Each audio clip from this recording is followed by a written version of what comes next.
Good evening, and welcome to this special relationship drama episode of the Silmarillion Film Project.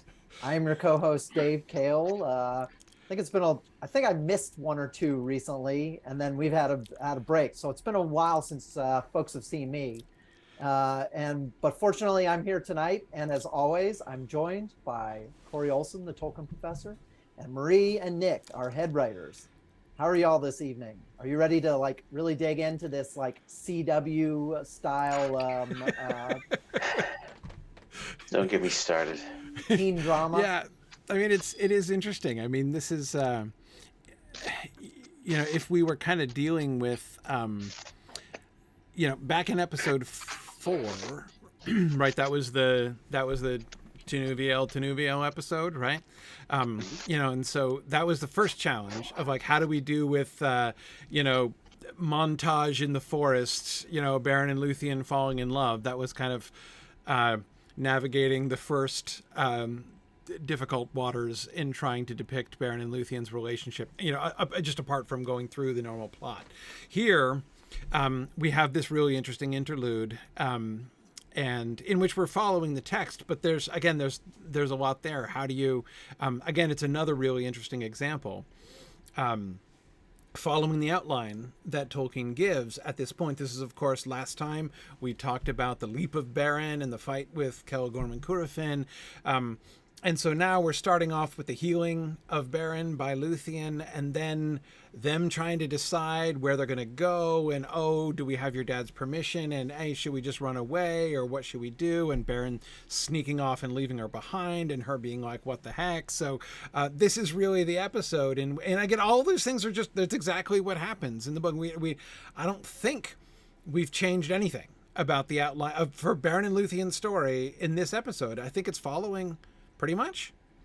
I don't think we've omitted it. We might have added some wrinkles or some discussion, certainly, but I don't think we've omitted anything from the outline in the text, have we? Right. It's just some additions this time, and some of those additions are meant to be the natural follow-up of what would lead to the event Tolkien describes. Exactly. Right. So yeah, actually, it's pretty actually showing the conversation that he just says happens, essentially. Exactly. Yeah. But yeah, there are a few things that are definite additions on our part that might be considered changes if people didn't picture it going that way. Right. Yeah, exactly. And I know our B plot is the big addition, is a big addition, of course, but the A plot, the Beren and Luthien stuff. But anyway, again, it's another really wonderful example of where you go to just sort of depict exactly the story, the outline, right, that Tolkien gives in his various versions of this story, and you find there's a whole lot of adding. There's a whole lot of extra stuff that you've got to do in order to actually put people on screen, having these conversations and working this stuff out. So anyway, yeah, Meow wants to know, has Warner Brothers approached us yet? Not well.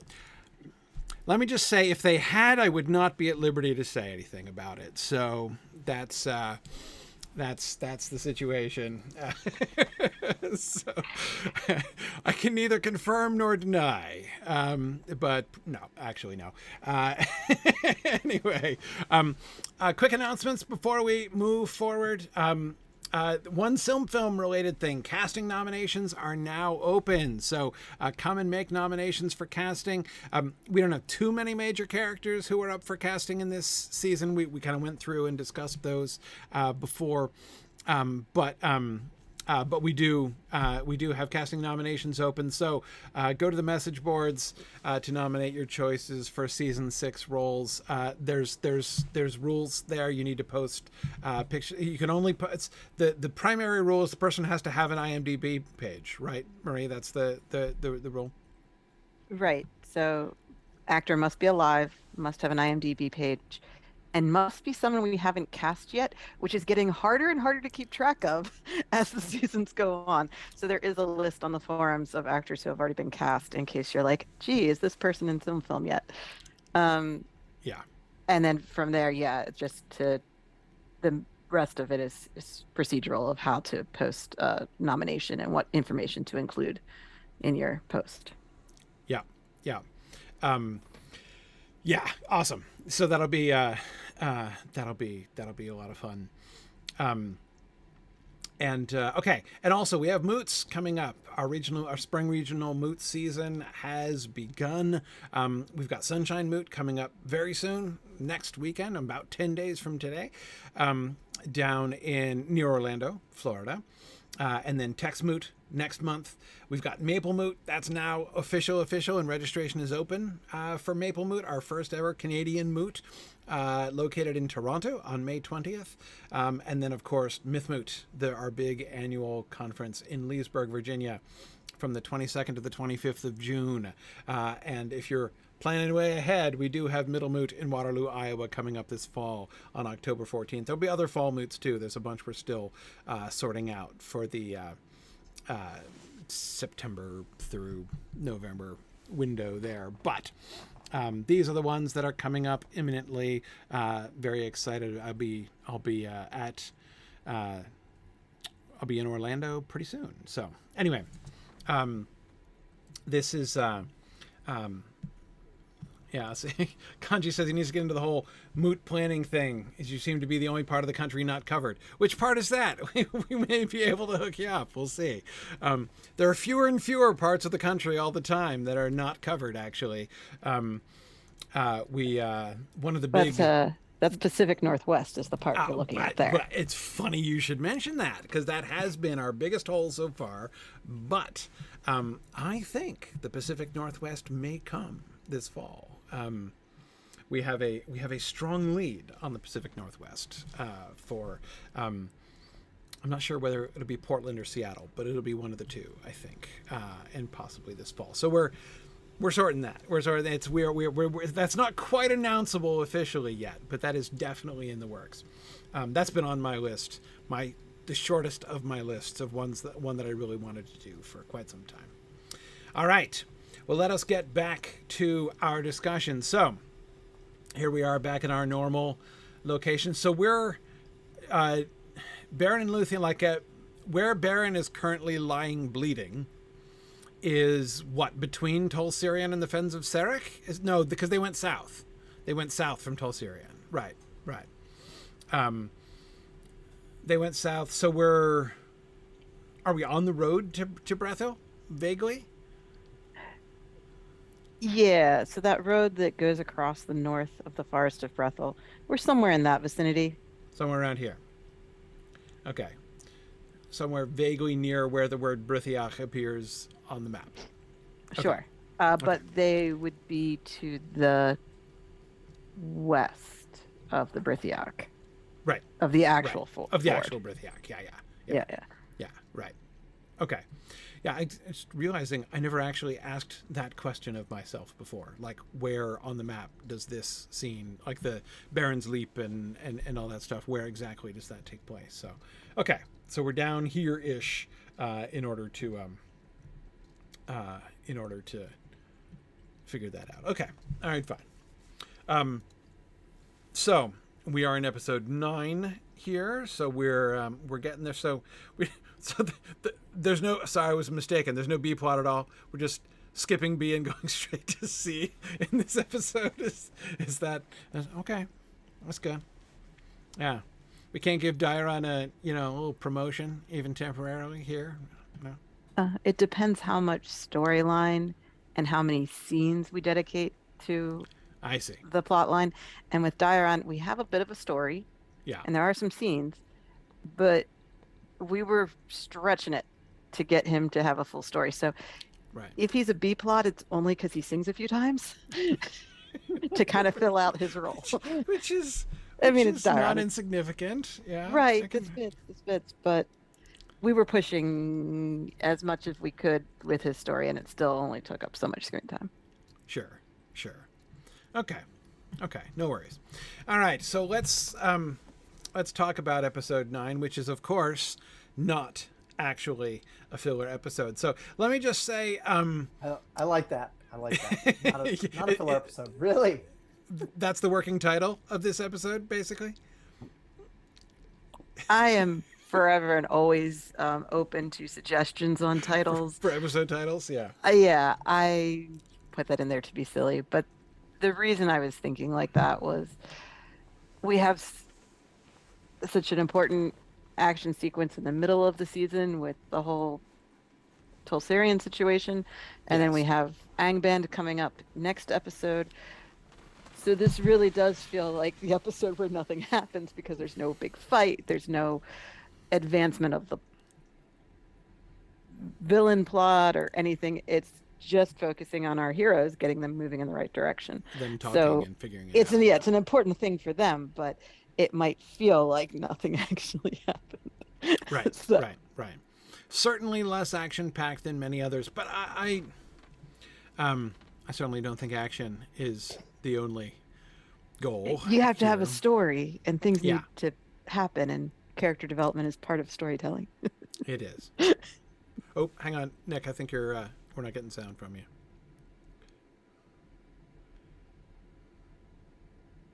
you. Still not.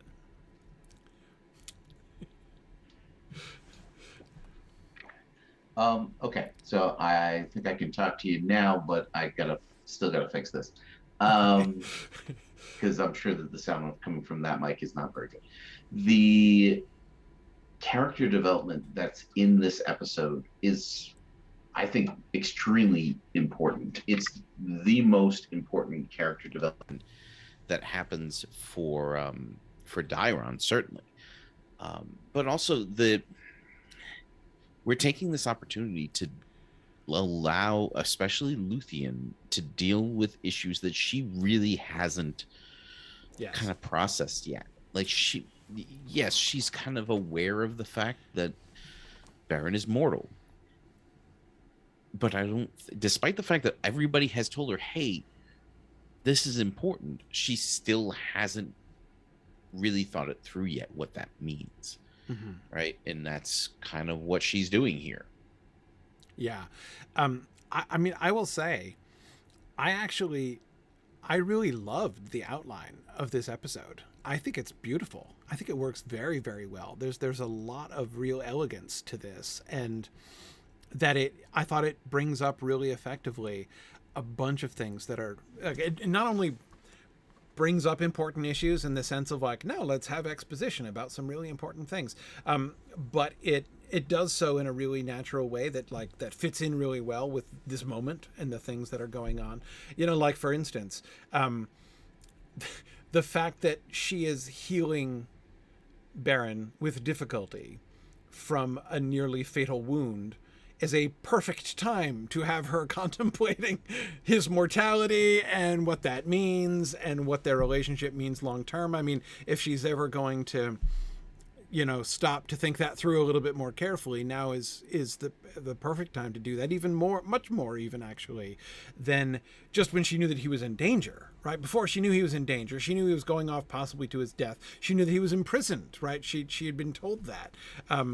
But of course, so is Finrod. It's not a mortal thing, right? Like, I'm in prison and might be killed by Sauron is, something mortals and elves have in common. There's nothing there to really trigger her reflection on what this really means, right?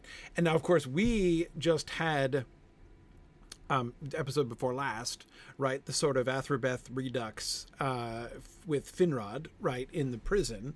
So in the context of Beren himself, now the whole, this whole question of what, the viewers have been reminded what a big deal it is, right, for humans and elves to come together, in case they had forgotten the actual Athrobeth episode, back in the previous season.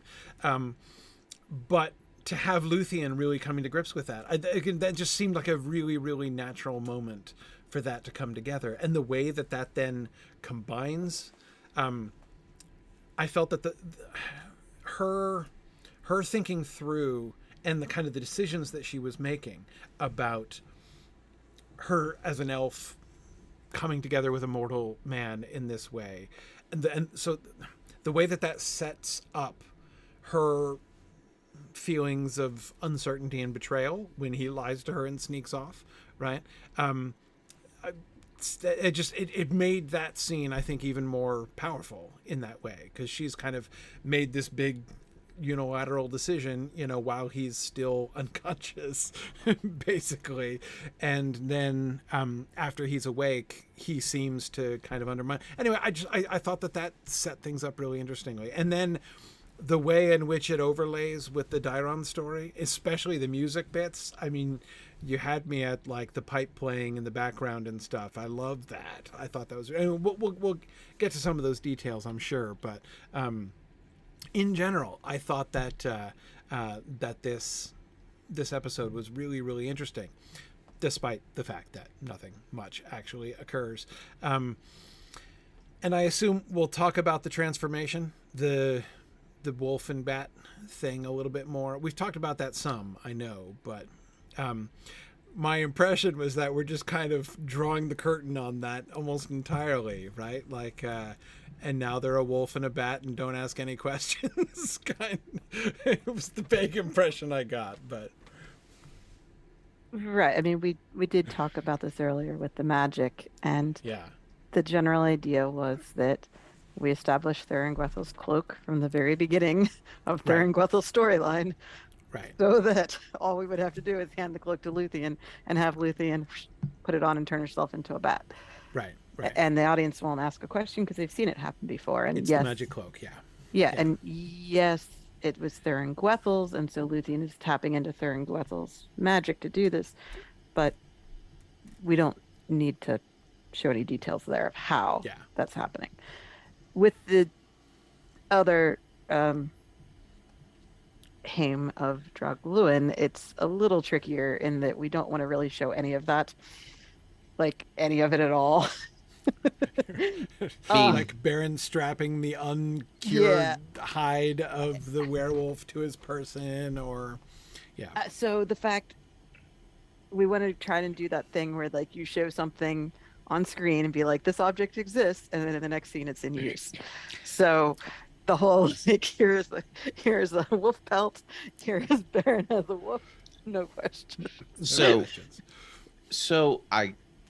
I gotta say though, I am kind of fascinated by the idea of him starting to put on the Wolfheim, and as he's doing it, like the actual transformation occurring, like you have like a zoom in of his hand turning into the claw, the claw of the werewolf and so on.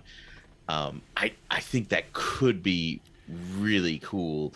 I don't know if it's because it's kind of horror movie a little bit. It's a little horror, and it's body horror, which is, and I don't know if that's a element that we want to introduce in the final moments of the episode.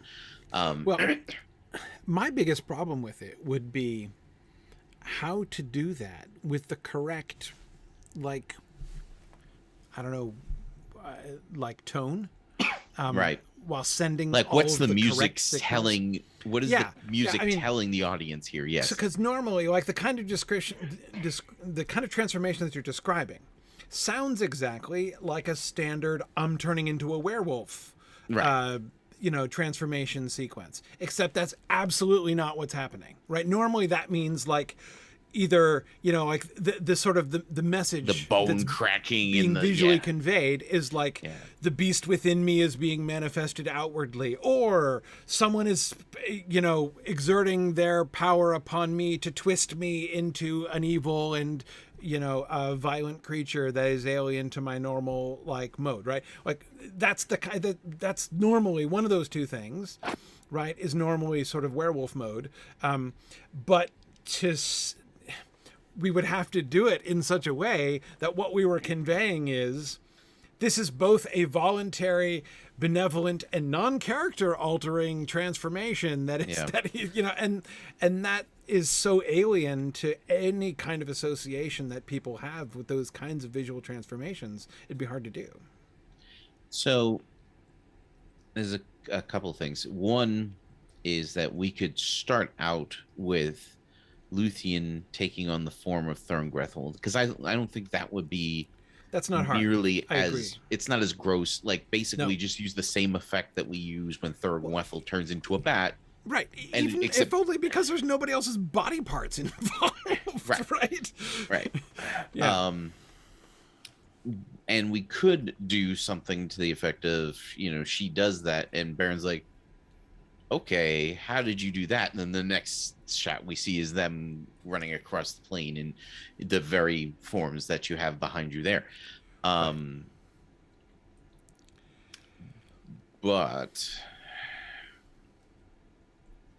I don't know if, because it does feel a little cowardly to shy To too just have far it totally away. off screen. Yeah. Yeah.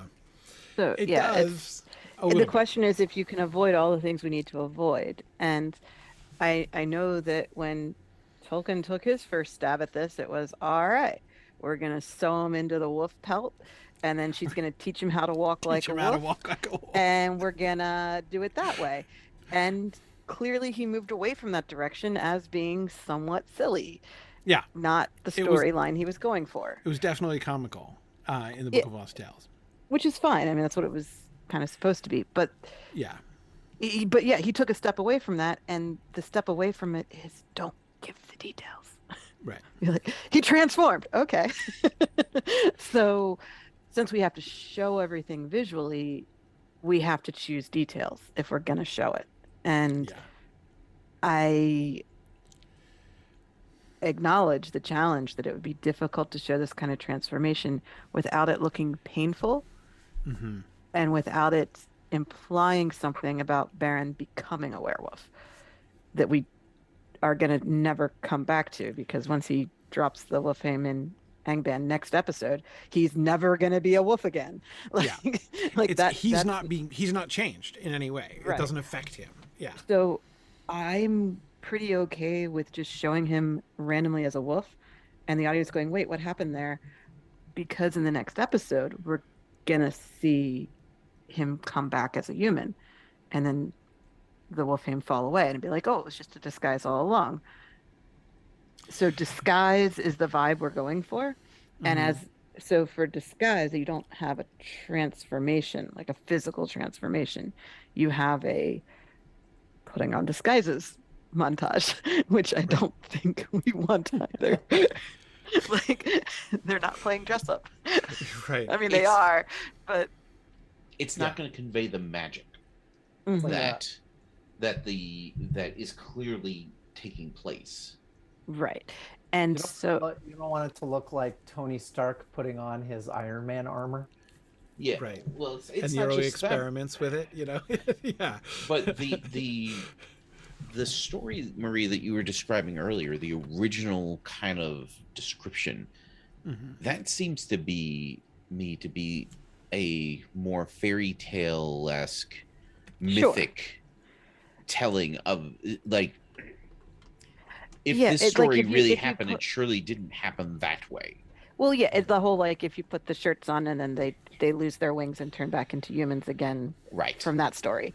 Yes. It's a very fairy tale, for sure. And how does that magic work? I don't know. It was magic. Right. So I feel like we're not invited to ask too many questions about how the magic works.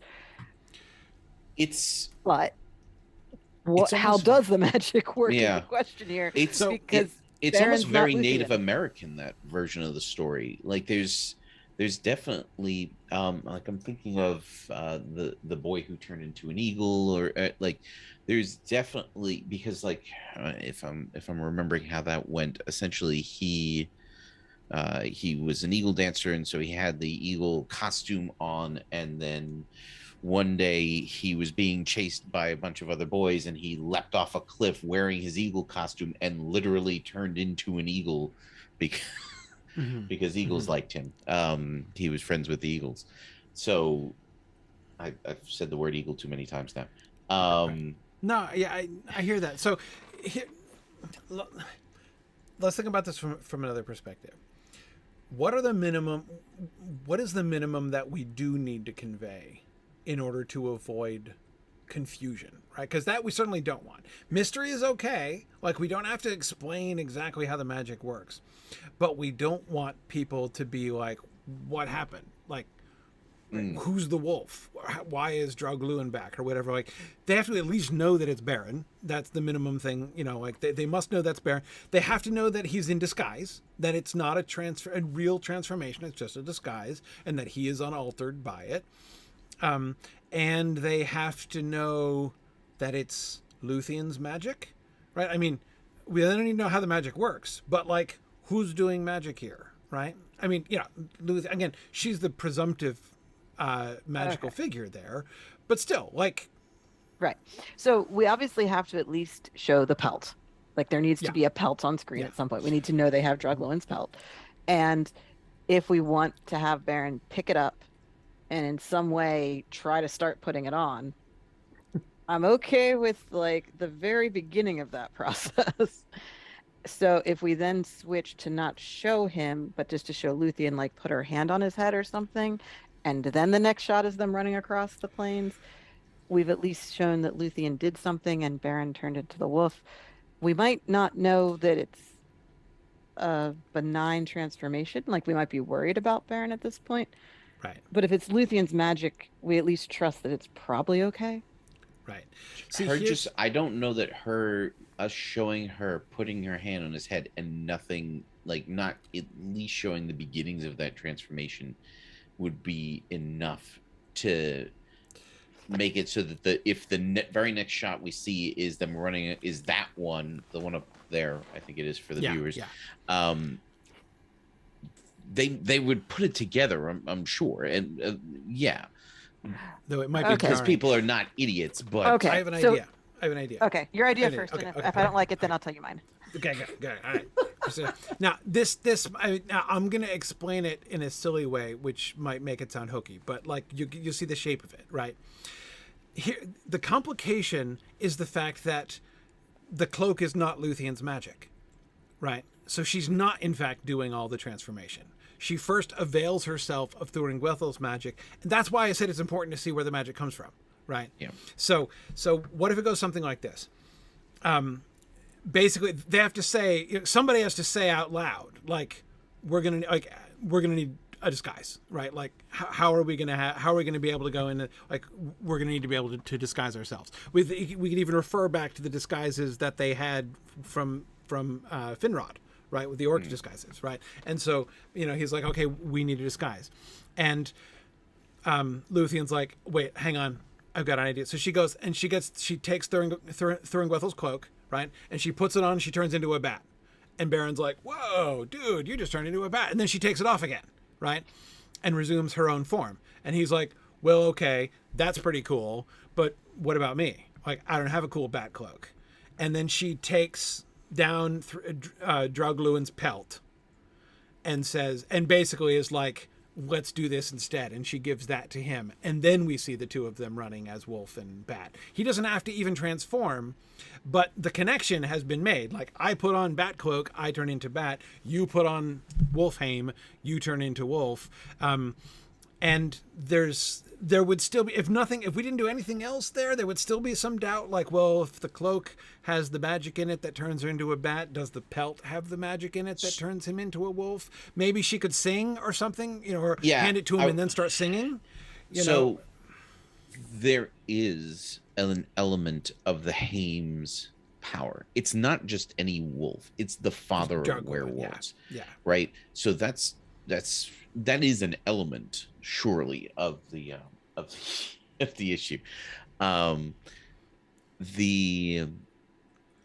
But having her sing, and we could literally have her just singing Sindarin, grant the wearer the shape of the previous owner, of the previous resident of this of the skin. Good thing no one will understand what she's saying. Oh, subtitle it, definitely, absolutely. Yeah. But we don't have the subtitle because that'll kind of ruin the magic of it. People on the internet will eventually figure out what she's saying, but having her do that allows her to tap into the residual magic of Draugluin's form in the same way that she did the cloak of Thorngruffle. Yeah. I've been thinking about the body horror thing, because obviously that's the to be avoided aspect of this werewolf transformation. And it occurs to me that the one part of Beren that would still be present in wolf form is his eyes. Hmm. He's supposed to still have recognizably his own eyes. So if the transformation were shown from the point of view of like a zoomed in of his face, and he like puts the wolf thing on like a helmet almost, like the head is flopped over and it doesn't look at all like it's gonna be a disguise, and then whatever we do for the music, if it's Luthien singing, what have you, and then just we see the around the eye into like the fur going over like a smoothed out face. So we just stay focused on his eye the whole time and we just see the fur kind of turn into the face. And that way we're not crunching bones, we're not twisting hands into paws. It avoids the horror. Right. Yeah. It at least can we at least have some meaty sound effects in the background while we're focused in on the eye? Meaty how is Yeah. this helping though? Like how much body horror do you want in your? We don't want body horror. Yeah, we if don't you're avoiding want. body horror, We no don't crunching want to bones. send the message that something horrible is happening to Beren, because it's not. It's a disguise. It's not. It's a disguise. He's not painfully being turned It's into a werewolf. cosplay. Yeah. Right. Yeah. Oh no. Oh no. Look what you've done. We just turned Beren into a furry. And that's not my fault. This is not my fault. It's not my fault, she adds. Never mind. Let's go back to the body horror. Yes, that's right. Could I suggest another thing, though? There is another thing that he could retain, apart from his eyes. Couldn't he retain his voice? Couldn't we have him talk in his own normal voice? Yes. He should talk in his own voice, but we should layer in whatever effect that we put on the actor. Huon voice?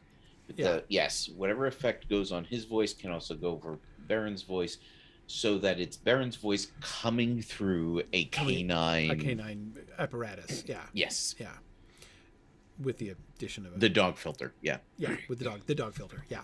Yeah, yeah. As long as it's recognizably the same actor's voice. Again, that would be, because then again we could diffuse any horror. And if there seems to be a danger, right, of people coming away with the idea that Beren is being if it looks like Beren being cursed or tormented in some way, we can kind of correct that through his own words there.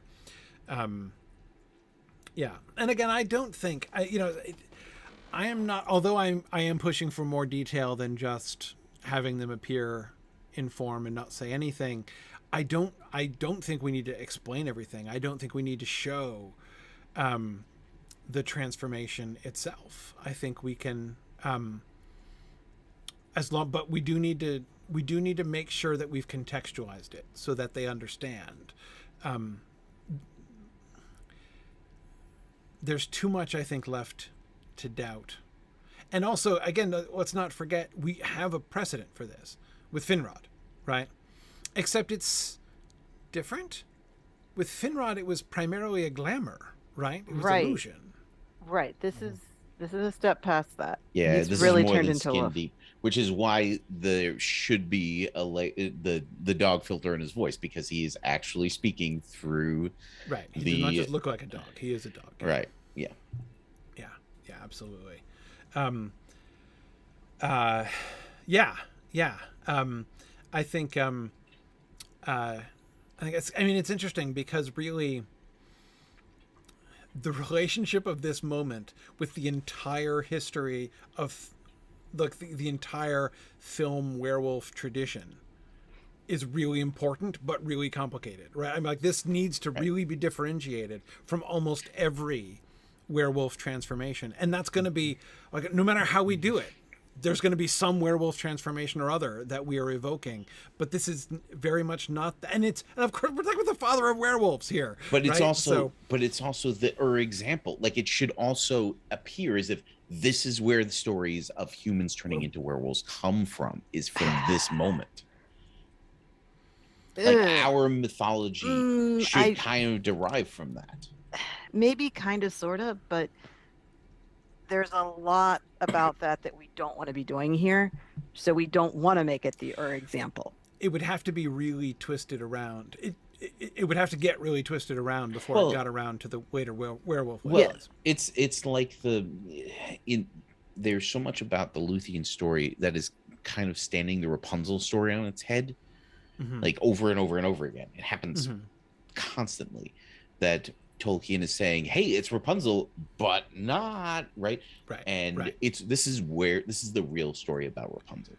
Yeah. Right. Yeah. And this is the real story about a human turning into a werewolf. Not that lycanthropy is a thing.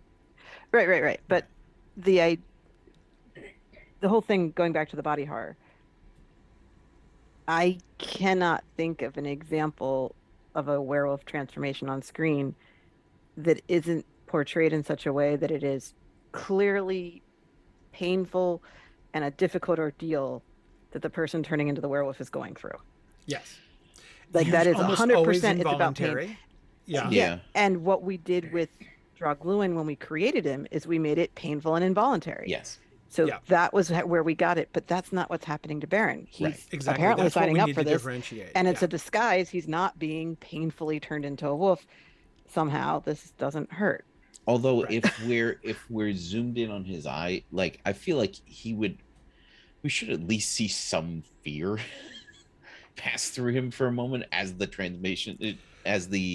transformation is taking place. Like, oh, I'm actually turning, like, this isn't a disguise, I'm actually turning into a wolf. Like, this surprise, but I still wouldn't go fear. I more wonder than fear. More wonder than fear. This is amazing. Doing it. He trusts her. Yeah. And that's where I think we have to be really careful not to make this and then a werewolf transformation, because it's not. It's yes. Yeah. I mean, a lack of one can trust through fear. You know, like I trust that God has things in my life sorted. That doesn't mean that I'm occasionally terrified. Yeah, no, I understand. But no, I hear that, but I'm not sure. Like, under the circumstances, that is what he's afraid of, is how would we possibly get even close to Angband undisguised. And there's nobody around. Like, there's no possibility of misunderstanding, and especially if we do it like I was describing, where he sees her transform first and then she untransforms and then says, like, now let's do you, right? He might be but he's also been through it. He's going to be surprised. It's different, right? It's an actual transformation instead of an illusion, and he will be expecting, he'd probably be expecting something like what Finrod did, that she's going to do. But so he'd be surprised, but again, I don't think he'd be afraid. I still think wonder rather than fear in that moment, because this is a solution. It would be like the solution that he's looking for from the person that he trusts, essentially. So, and in an environment where there's no threat, like there's nothing else to be afraid of there. It's still going to be a weird sensation. Weird and surprise and weirdness. Yeah, for sure. Yeah. But again, I don't even know that we need to. I am not convinced that the moment of transformation has to appear on screen at all. Okay. Right. I would think, again, like, if we have Luthien say, "And now let's do you," and she starts singing, and she picks up the Wolfheim, so she can like whip the cloak around her shoulders with this like particular motion, right? And then she duplicates a similar motion with the Wolfheim when she like puts it around his shoulders, right, while That's she's how singing. we hide the cut. Exactly. Yeah, and then we use that as a cut, and then next we see them. They're like a wolf and a bat. Yeah. Like that. Like the a visual parallel, and the fact that she's singing is enough of a trigger to show she's doing magic, so we know whose magic it is. It's Drugluin's pelt, and he turns into Drugluin. So again, the sense that you were talking about there being some kind of power or memory in the pelt of Drugluin, the father of werewolves, right? All of that stuff could be there. But then, but we don't actually have to show the moment of or even show his reaction at all, right? He's a wolf. I mean, it would be nice to give him a line as a wolf in order to show that, like, yep, he is still of his own, like, his own mind and has his own voice and is 100% down with what's going on here, right? But and that they can still talk back and forth to each other, just to prevent any doubts or uncertainties for later on, right? Like, it would be important to establish, like, even though they're in the form, they've transformed into a bat and a wolf, they can actually communicate with each other, right? Again, just that might be a good thing to establish to prevent people pausing and asking questions later on. Yeah. Anyway, okay. Well, let's actually advance the slide and get on to what you guys were talking about with Beren and Luthien story. So, okay. Really getting into the relationship drama here. Yeah. Here I'm getting distracted with the, like, magical, transformation, and getting away from the real meat of this episode, which is relationship drama. So I'm super upset about it. what with the diversion? Yeah. Okay, so we start with the healing. So it's kind of fun that we begin this episode with a lot of tension, right? Like, we're in emergency room mode here at the very, in the opening moments of this episode. There's blood all over the place, and she's trying to staunch the wound and heal him. One of the things that you mentioned in the outline, which I thought was really interesting, is that she is puzzled and frustrated by basically she does, like, elf CPR, right, on him, and he doesn't get better like an elf would, right? I mean, normally with an elf, you've just got to keep them bleeding out on the spot. If you keep them from bleeding out on the spot, they'll pretty much get better, right? Yeah. I mean, like, look at Beleg most of the time. Right? Well, except for that one time. I know, every time but once. There's always an exception. Well, unfortunately, there were no elves around to heal him with elvish medicine, and so Fair enough. True. But yes, so the idea being that if you can patch him up, he'll heal himself is perfectly reasonable elf medicine. Yes. But for humans, we maybe take a little bit more effort to heal up. Well, yeah. Think about the stuff that happens with a puncture wound from an arrow that doesn't matter to elves. So what tends to happen is that the arrow punctures the clothing and then the skin, typically drives some of the fibers from the clothing into the body, right? Yeah. Which now, they're covered in bacteria. Like, he was just wrestling around on the ground, like, and all that dirt is now inside his body. And so she, like, an elf, you would not have to worry about them going septic. You wouldn't have to worry about an infection. You wouldn't have to worry about any of those things. Right. And she probably never even took the precautions that you would need to when dressing a wound like this. Sorry, I'm laughing because I'm just now imagining like a comic strip sequence of, like, an elf doctor and a human doctor, and the human doctor washing his hands before an operation, the elf doctor being like, What a wuss! Why are you wasting your time? Afraid of a little blood, are we? Right, exactly. Come on, man. What are you so squeamish about? Right. Yeah, no, exactly. I agree. And it's just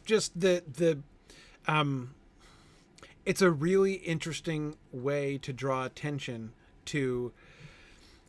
It's easy to get into a mode of just thinking about elves as being just like humans, except they don't die of old age. Right? Like they're just like humans in every way, except they just keep going on living. Right? And that's not true. That's not true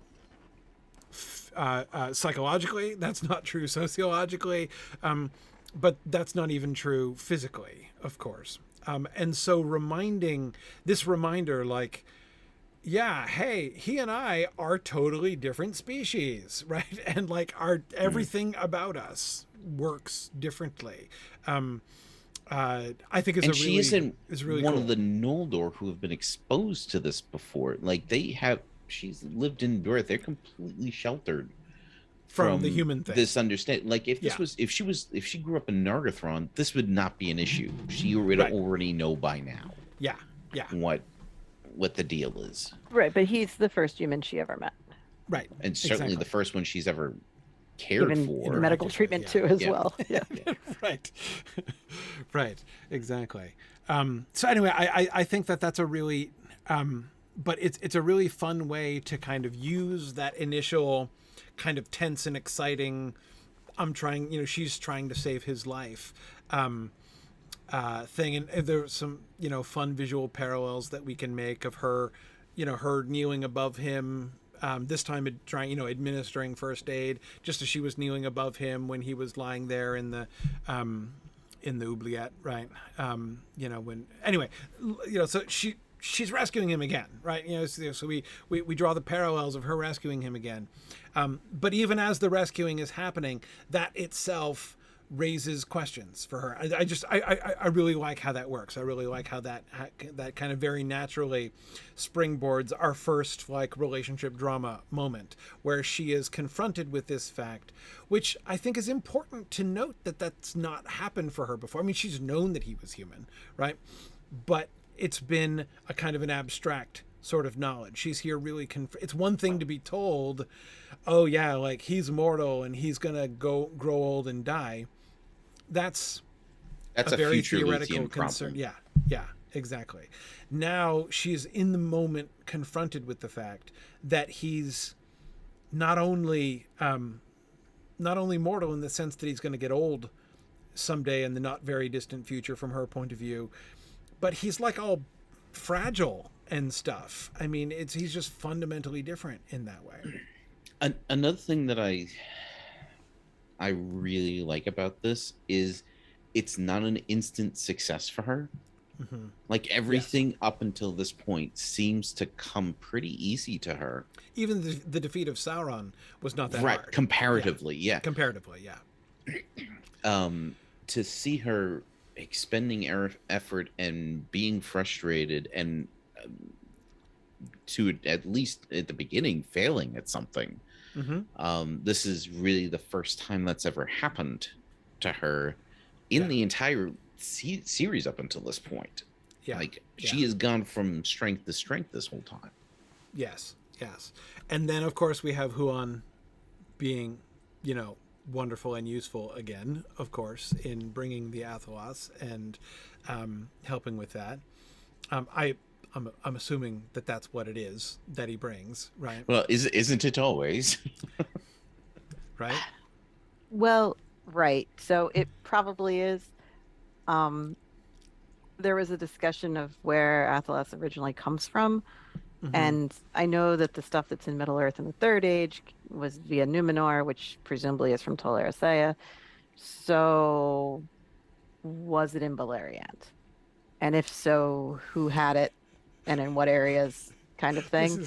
This is how many times does Tolkien get himself into this question? Right, happens with Athelas, it happens with Malorns, it's all over the place. Right, and he gave quite an extensive answer on the Malorn question. So yeah, and does Athelas work if you are not a king of men?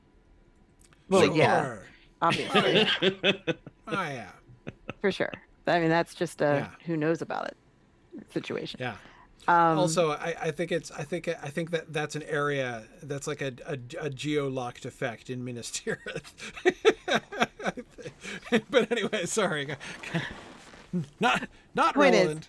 if we want it to be Athelas, it's Athelas. If we want it to be some other useful herb that exists in the world, it could be that too. How many useful herbs do you need really for storytelling purposes, right? Athelas. Athelas. Yes. Yeah. Yeah. Yeah. So probably that. I mean, it's gonna unless we make a big deal about the fact that it isn't, it's going to be in the minds of our viewers, right? I mean, the question is whether we want to jump up and down about that or not. And I can't see any use to doing it. If it happens to be a plant with little white flowers on it, like It would have to look very different from Athelas in the film in order to, and any description of it in the book in order for people even to question that. Yeah. But presumably we're not going to have Huan grab it out of a pig trough or something like that. Presumably. Presumably. How does she use it? Now, I'm not thinking twice about the pig trough. How does she use it? Yeah. So obviously the way Aragorn uses it is he bruises it, right? And if you toss it in boiling water, the scent is in the steam. So if what we were saying Beren needs that Luthien didn't initially provide, it is anti-infection properties, right?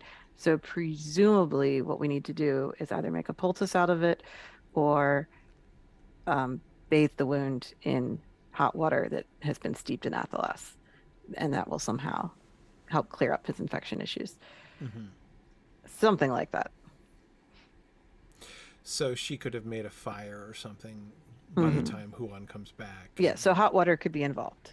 If we, At this point, she probably also has to lance the wound. I imagine if the wound has already started closing over an infection. Oh man, there's nothing that makes better theater than lancing purulent wounds on screen. so There's nobody who doesn't like that. I'm not allowed to have any body horror in this show. It's so well, sad. I'll tell you where I most recently saw that on screen, Nick, and the answer is The Last of Us. Oh yeah. So Do you think Luthien's battlefield medicine would be better than Ellie's? I would assume that they both have exactly the same level, like amount of experience with it, which is 0. Humans. Yeah. Well, no, Luthien has seen people come back from battle before. Well, and that's Luthien true, has even been more or less involved in a fight before, except it was against giant spiders. So yeah, but that has... was easy because she knows how to sew. So like with elves, it's simple. You just right. I would say so. Her battlefield experience, or her battlefield medicine experience, is with elven patients, and that's the part that she's missing here is the human side. But she's not someone who's never seen this before or never stitched up a wound before, whereas Ellie didn't know what she was doing. Right. Yes. Yep. I would vote for a minimum amount of pus to appear on screen. I think that's would fair. be my vote. Yeah. I think that having Luthien inform Huan that the wound is not healing as quickly as she would like is enough to convey to the viewer that something is wrong here, something's going differently. We don't need to show a terribly infected wound or the beginnings of blood poisoning or anything like that. And all we need is for her dialogue to Juan to kind of mimic the dialogue in the discussion between Finrod and his veterinarian back in the Gift of Men episode when they were trying to figure out why, or no, because first he talks with a regular elf healer, right? Yeah, like to figure out why Bayor isn't coming back, isn't bouncing back from a fractured hip or something like that, right, as quickly as they would have expected. So just to have an element of that discussion come back will help signify to the viewer that that's the issue, right? That she doesn't know how human anatomy works in that way. Not anatomy, but how our Physiology. yeah, there's a word for like wound response and healing, but I can't remember what it is. I don't know which one you're looking for, but yeah. By the way, I'm loving this theory, by the way, that like the problem is that his wound is going septic and she doesn't know how to deal with that. That's a really fun, just again, we could even show him experiencing some of the, again, I agree. I don't want pus on screen, but like you've just like him being feverish, would be enough to convey. Right. And most human viewers would say, oh, he must have an infection if he has a fever, right? But she's like, I don't know, like, what's wrong with him? Why is he getting all... Because, I mean, do elves get fevers? I don't think they get fevers. Like, is that even a thing that they would understand? No, I because can't they imagine. don't... Like, that kind of... It specifically calls out that they don't suffer from illnesses. They don't have immune systems. Not in that way. Their immune systems are so powerful that they don't even have to, stoop to such crude measures as fevers. Yeah. Yeah, I mean, you can poison an elf, so there are... You can poison them, yes. Right, so, well... But if you had a anything that can poison you can poison your blood. Well, yes, but it would have to happen very quickly. It's we're not talking about they're immune to bacteria. Sure. Right, sure. like bacteria and viruses, which are things that cause infections of this kind, don't impact them. Their cells are impervious. Yeah. Sure. Yeah. Love it. Magical cell walls. Love it. No cell walls. Membranes. Sorry. Membranes. That's right. That's right. They're not plants. They're animals. My apologies. Science teacher on the I do teach stream. high school science. That's my day job. Yes. I used the word poisonous to describe a snake earlier, and my coworker was like, "No, no snakes are poisonous." I know. And let me, if you eat them, maybe they're all venomous. Say, if you just swallow it whole, I bet it would. Yes, I know, venomous. I get it. Yes, I know. Yeah, I know. Okay, sorry. I'll go back to being pedantic about Tolkien stuff. let us shift back the grounds of our pedantry here. Okay. So anyway, all right. So having recovered from his septic wound, thanks to Athelas, presumably, and the intervention of Huon. Now, tell me about let's get more into the first stage of their discussion after this. So he regains consciousness, right? He regains consciousness, and she is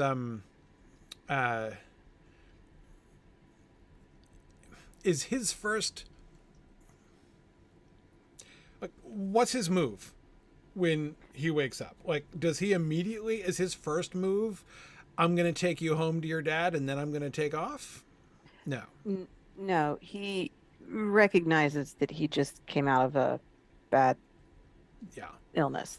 So his instant stuff is just like, I'm okay, don't worry about it, because he can see how upset she was. So his first move is just to reassure her that he's okay and he's getting better. But once he's better enough, once he's getting around again, then he's like, okay, cool, I'm better. Time for me to continue my quest. So there's a interim between him being passed out and him trying to move on, where he knows he's convalescing. Right. Okay. Although in the first scene, he does express, because she is like, she starts talking about like what we're going to do. It doesn't we're together. That's all that matters. Like, we could live there or in a cave, or it doesn't matter, and he's like, what do we do? How like, you are the princess of Doriath. Right.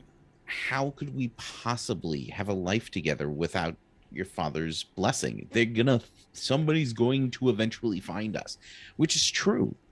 If it's not, as we say in the outline, if it's not Thingol, then it's gonna be Morgoth. Like, there is no way they're going to get away with this. Yeah. And he's not wrong. Like, she's really, she's not taking their situation as seriously as he is, like their external situation. Mm-hmm. And as such, she's not, like, because he's mission focused, right? Yeah. So he's thought this through, right? He probably thought this through before leaving Doriath the first time. Mm-hmm. Mm-hmm. He probably already realized this. And he certainly realizes it now after she's told them what happened in Nargothrond. So this is kind of jumping ahead, but it seems relevant even from the start. I feel like the biggest challenge is making Beren, depicting his unwillingness to take Luthien with him without making him sound like an idiot or a chauvinist. Right. Right, for sure.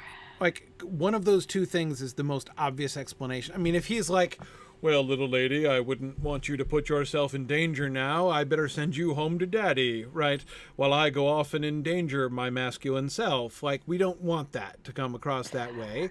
But if it's not that, then what? Like, well, right. You've just single-handedly overcome everything that, like, threatened anybody.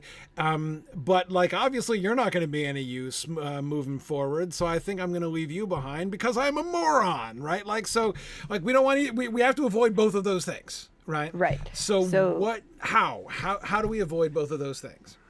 Right. He has to have a motivation that is not related to the quest. Yes. And basically, we've shown Luthien realizing, oh, snap, he's mortal and can just, like, fall apart and die. Yeah.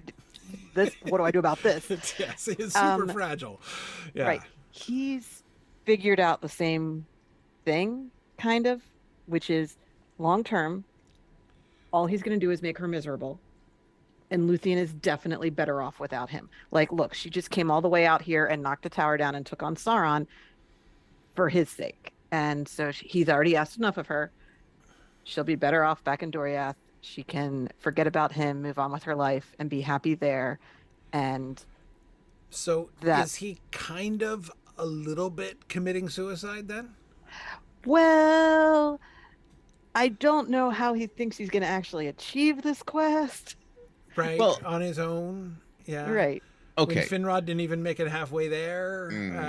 Yeah. So,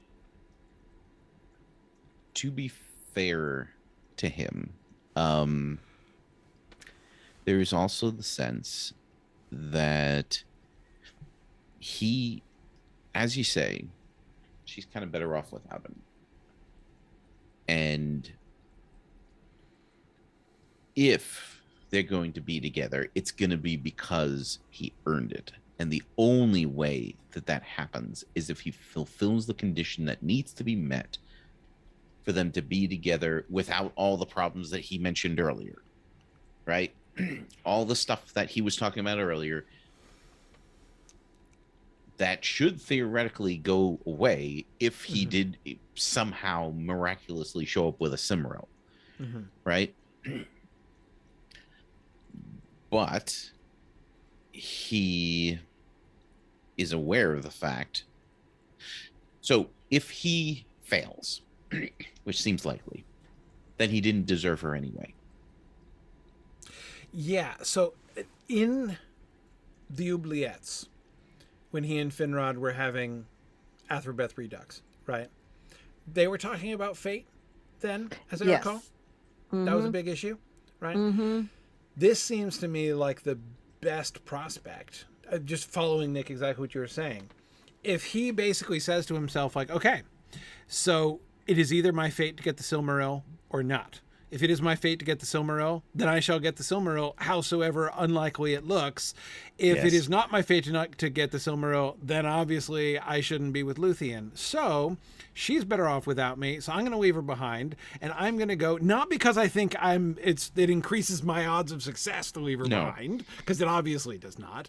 But again, she's better off without me, and like the, but I'm going to just get. So he goes forward fatalistically. Basically, A little bit. that, Or that both could fatalistically work. and in faith, weirdly. Yeah. Right, Well, it's like- fatalistic is accepting fate for what it is, not necessarily having a death wish. Right. Yes. Right. Yeah. Right. But Yeah. he also There could be a believes- kind of Estelle to it. Yeah. Yeah. He believes that if this is part of the plan, if this is part of the plan for the world, Mm-hmm. then it'll happen. And Luthien not coming with him is not going to damage his ability, is not going to stop fate from happening. Right. But Right. it would stop her from getting captured and put in enslaved by Morgoth. In fact, I had a really fun idea just now. It could be an actual parallel to like Elrond at the end of the Council of Elrond, right? Like small hands do them because they must, right? That like it is not through strength. That like it doesn't like yes, Luthien might be able to help at Angband, but that's not the point, right? The point is it is not by strength that we're going to that this quest, if this quest is going to be achieved, it's going to be achieved in some way that I don't understand, and not by and not by trying to load the deck in my favor as much as possible, right? Not trying to, I'm going to go ahead despite the fact that it looks impossible, like because it looks impossible, not just despite the fact that it looks impossible, but like because it seems almost impossible to succeed. I mean, that's kind of where the Company of the Ring is at the end of the Council of Elrond. Like, And we're going, and Finrod believed in me. yeah. Finrod believed that my survival was important to the providential plan for the universe. Yes, and the turning point, like what he needs to be convinced of yet, which he has not yet been convinced of, is, and what Luthien is finally going to convince him of, is this is her fate too. Right. Her fate also is wound into this. He thinks it's like, this is my fate, right? This is my fate. So don't you come, because I not worth might the be risk. unworthy. Right. Yeah, exactly. It's not worth the risk. This is not your, and she's basically saying, no, you don't understand. This is my fate too. Right. This is my fate just as much as it's your fate. And you can't prevent me doing this. Yeah. And I don't just mean because I'm stronger than you, which is totally true. But saying like you can, like it is like you would be fighting, like this fate that you were trying to submit to, you would be fighting against that. You are fighting against that fate by trying to keep me from it. That's the thing that he needs to accept, that it is really genuinely her fate, that she has bound her fate to him. I am fated to one day be a chubby old woman. No. Was that no okay. The fun part of working through all this was to consider what the other possibilities would have been that they could be discussing, because Right. we know that they're not going to see Thingol again until after they've been to Angband. Yeah. But they haven't done that yet, so they don't know that. So the Right. conversation of what is Thingol's role in all of this is something they're not necessarily both on the same opinion on. Right. So Beren is very much of the opinion of Thingol gave me a quest. I accepted the quest. I'm gonna go do the quest. That's how this works. You right. don't go back on your word. And then with all this fate stuff layered on top of that, Luthien is more of, he's my dad. I can just talk to him. Like, we can sort this out. So Luthien is still of the opinion that the quest can get like dropped or changed or mitigated in some way. Okay. like she doesn't consider So the quest that's what she needs to immutable. learn from this. Right. Well, Right. she just needs to learn that Baron's doing this, so if she wants to do things together, it has to be the quest. It has to be this. Right. Yeah. She's trying to kind of say like, how can we be together, but not the quest. And that's where they're talking past each other a little Okay. bit. Yeah. And I like that. Luthien is a little more willing to talk about things. Once Beren figures out that they're not on the same page, he kind of clams up and doesn't really tell her what he's thinking, Mm. which is maybe not super helpful for resolving relationship drama. Right. Just makes it more dramatic, I guess. So that's how they end up agreeing to something that makes neither of them happy. But really, they didn't agree. Really, Luthien was like, well, I want to do this. No, not that. Okay, how about this? How about this? Let's do this. And finally, Beren says, sure, yeah, let's do that. And she's like, great, we're on the same page. We talked it over and we agreed, and we're going to go off together and do the thing together. And really, he was just like, you just agreed to walk back towards Doriath. That's where I want you. I'm agreeing to this without actually agreeing to her plan. Yeah. Yes. Okay. So basically, the situation, why they're talking at cross purposes, is that each one of them has like half of the vision, right? The vision that he has, that he sees clearly that she does not, is that the quest of the Silmaril is his fate. Like, it's not, this is, I mean, yeah, like, she might look at it as like, yeah, Dad asked you to do that thing, and that was pretty bad. Like, that was pretty unreasonable. But, like, you know, at the end of the day, he's my dad. Maybe, you know, he'll change his mind or what, you know, whatever. She sees that as potentially malleable, right? And whereas he's like, no, it is very clear to me, the quest of the Silmaril, like, this is my fate. This is the thing that I am bound to do no matter what. And it is, because so much hinges on it. Yeah. Like the rest of the events of the Silmarillion happen. Yeah. Because they go ahead and finish this. So he sees that is his fate, and she doesn't. She thinks that it's possible to put it on the shelf, right? The part that she sees that he does not is that their fates are tied together. So he's thinking, I'm bound to go see the Silmaril, but you don't have to come. You know, it's you know, and if you don't have to come, it would be better if you didn't, right? Because then you would be safer, and you know, and because he doesn't exactly feel confident just because he's stepping forward in this kind of fatalistic brand of Estelle that he's stepping out with doesn't mean that he thinks himself likely to succeed, right? I mean, he still thinks he's probably, you know, very likely gonna die.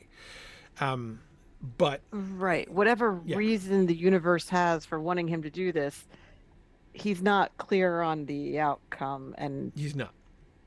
Just because he has to do it doesn't mean he's gonna live through it. Right. And he doesn't, in fact. So, you know. Right. He's not wrong. Yeah, exactly. Those two pieces, and of course, like the goal, what I really like about this construction is that neither one of them is completely wrong, right? Both of them have a piece of the picture, and the resolution is merely each of them perceiving and embracing what the other one sees, right? Because both are true. Yes, Beren has to go to the quest of the Silmaril. He is bound to the quest of the Silmaril. There is no way out of that, like Luthien thinks. But yes, the two of them are bound together, as Luthien thinks, and he does not yet see. So once they have that, they're good. Now we're on pace for the whole rest of the season, right? And I like the ways, again, going back to the septic infection, I like the ways in which her own questioning of like her own confrontation with the distance between them, right, sort of challenges. So there are two ways. Beren's wound at the beginning of the episode is relevant to both of their questions, right? Yeah. It challenges her being like, yes, we are bound together. And she's like, whoa, I'm bound to what? This like weird, fragile. What if Curufin and Sauron were right? Yeah, exactly. She's got to ask that question, right? which is an unsettling question to ask on any day of the week, right? But then on the other hand, if Curafin and Sauron tell you to do something, you probably should not do the thing. yeah, exactly. I mean, normally, yeah, you'd think it's kind of a no-brainer, but anyway, then, but on the other side, Beren also has to be thinking like, well, okay, I barely survived that encounter, right? And I'm meant to go single-handedly invade Angband. Like, this is pointless, right? So, I mean, his wound is relevant. Like, it sets up, it sows doubts to both of them, to like it tries both of their convictions. His conviction that like, well, yes, this is my job. As ridiculously inappropriate as it seems, as ridiculously above my pay grade as it would appear to be, nevertheless, this is my job to push forward and do this no matter what. And her, on the other hand, like, no matter how distant we are, no matter how much of a stretch it is, no matter how wide the chasm between him and me, nevertheless, our fates are bound together. So I just it works the wound in, I think, really elegantly on both sides. I really like that.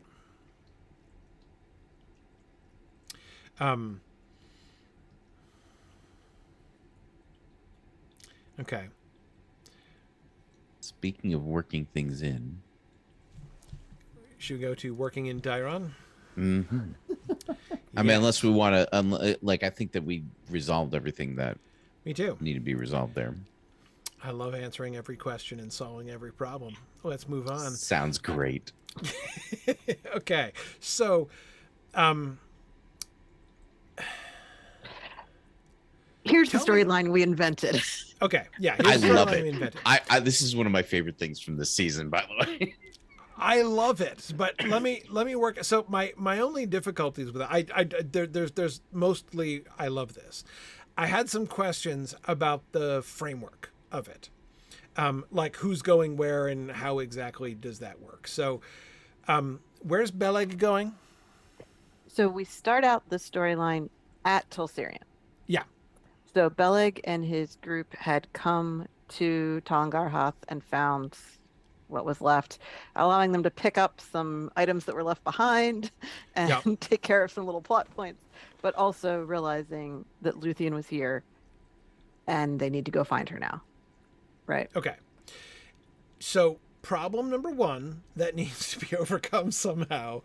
So I like the fact that we're separating Daeron from Beleg. Mm-hmm. Beleg is an inconvenience because he is the greatest hunter and tracker of all time. Right. So you can't have him starting out going in the actually correct direction. Or else he's not going to lose their trail. Like, how do we contrive to have Beleg not find them is my main question.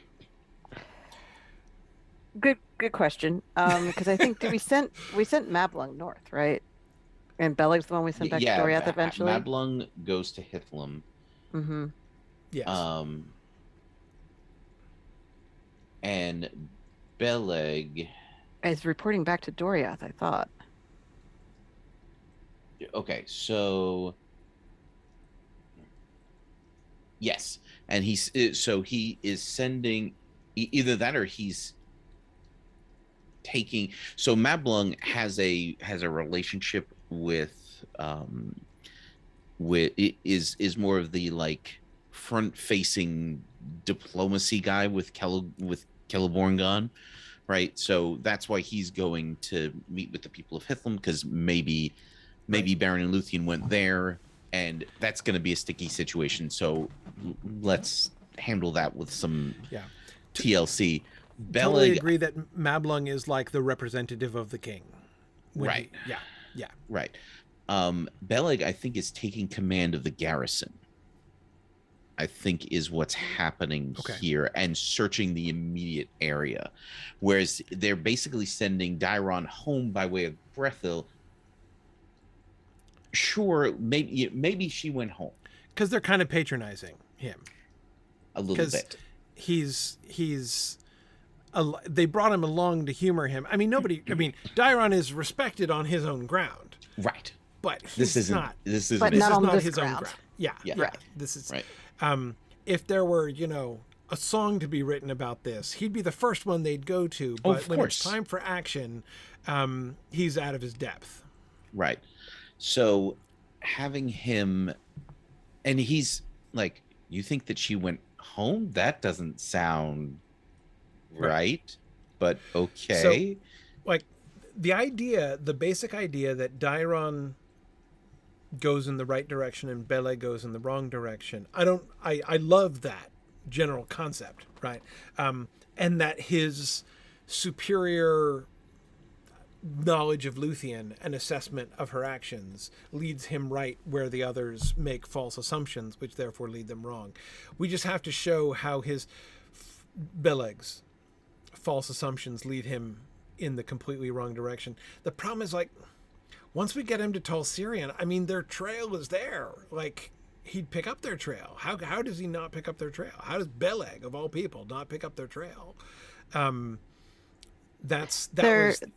There's been some time, and But I mean, Beleg.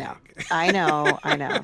Well, I mean, and Well- the problem is not just like the fact that Beleg fans will be disappointed, but of course, like, this is still before the Turin season, right? And when we get to Beleg in the Turin season, we are going to have a very clear, no circumstances are too desperate for Beleg. Like, Right. So yeah. you can't We don't have want to him be undermine that like, in advance. yeah, like, yeah, it's been a few weeks. The tracks are a little old. I don't know. Who knows? Can't tell. All right. Yeah. Yeah. Right. Yeah. So there was a battle. There were orcs, but I mean, you need some clue to pick up where Beren and Luthien ran off. And they did encounter Celegorm and Curfin at one point, and the group with Daeron is going to find that site. Right. So that's why I was saying that Beleg is taking command of the garrison. So he's not personally out in the field. Okay. He's not there. He's not out there at all. Right. Like, he is supervising the search effort. Right.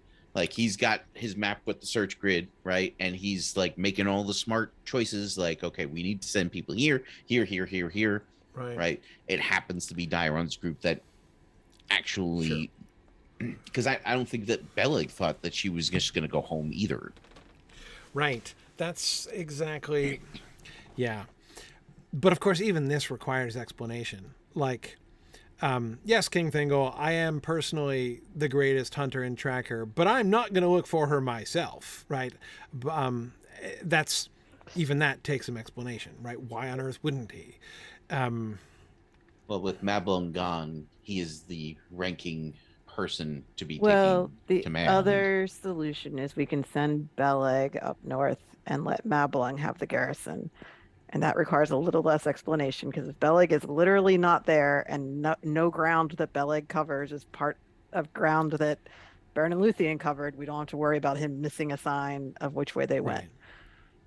Now, Mablung being the administrator of the search, that's fine. That's fine. Because we're Beleg going to not need, being in the field would be hard to swallow, I think. I mean, we need to get them both back to Doriath at some point, but I think we can swap their places here, and I don't think it'll do any harm. Yeah, Especially if- Beleg has a relationship with humans, also with the Haladin specifically. Mm-hmm. So they might decide that he is the one to handle that negotiation. In Hithlum, yeah. And who was the one who brought the army to Nargothrond? That was Mablung, wasn't it? Yeah. Beleg was there too. Yes. Beleg was there too.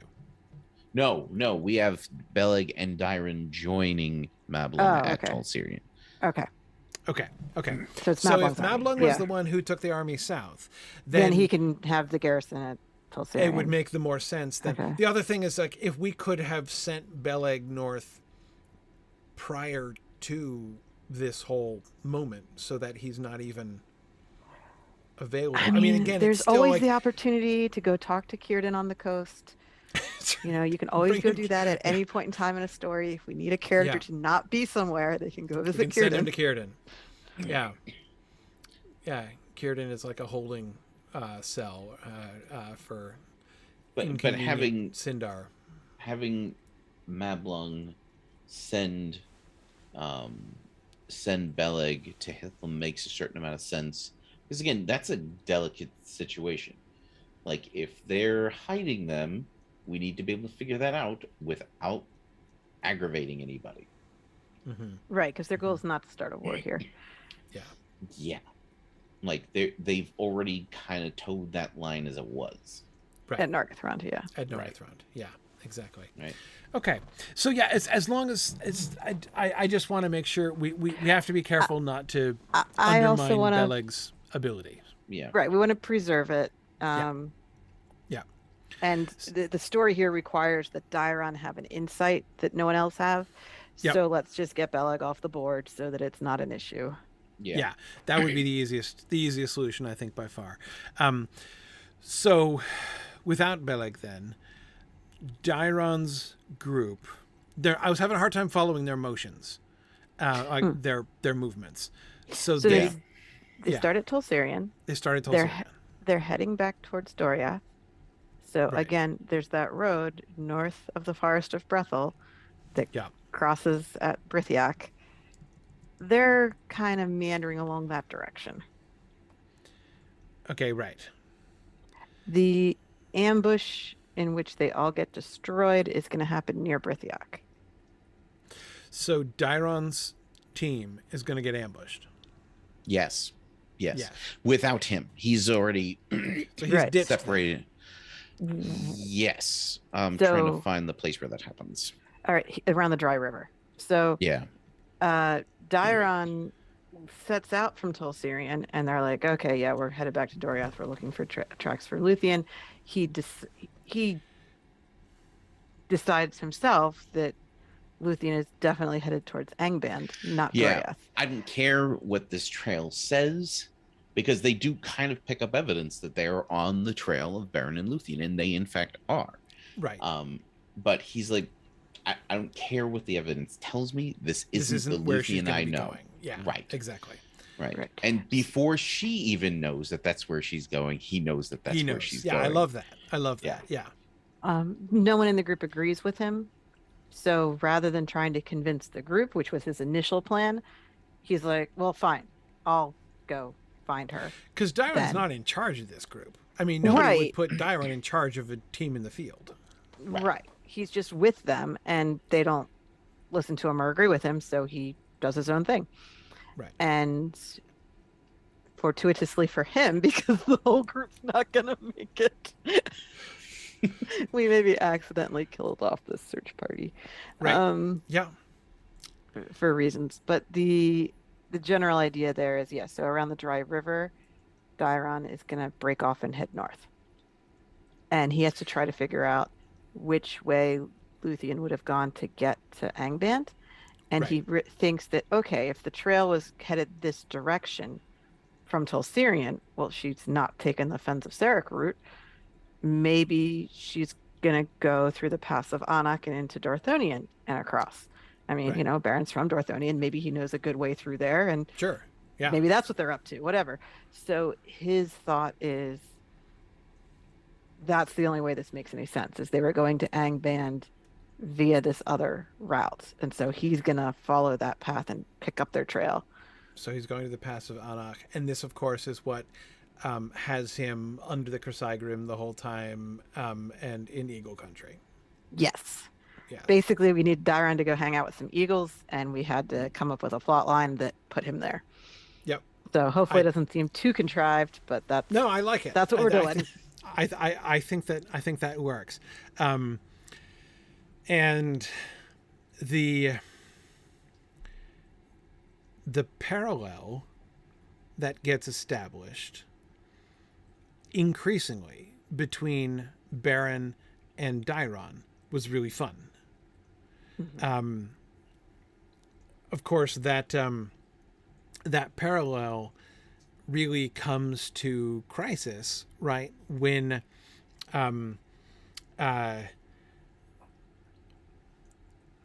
with the song, right? When they're both singing at the same time. Mm-hmm. right?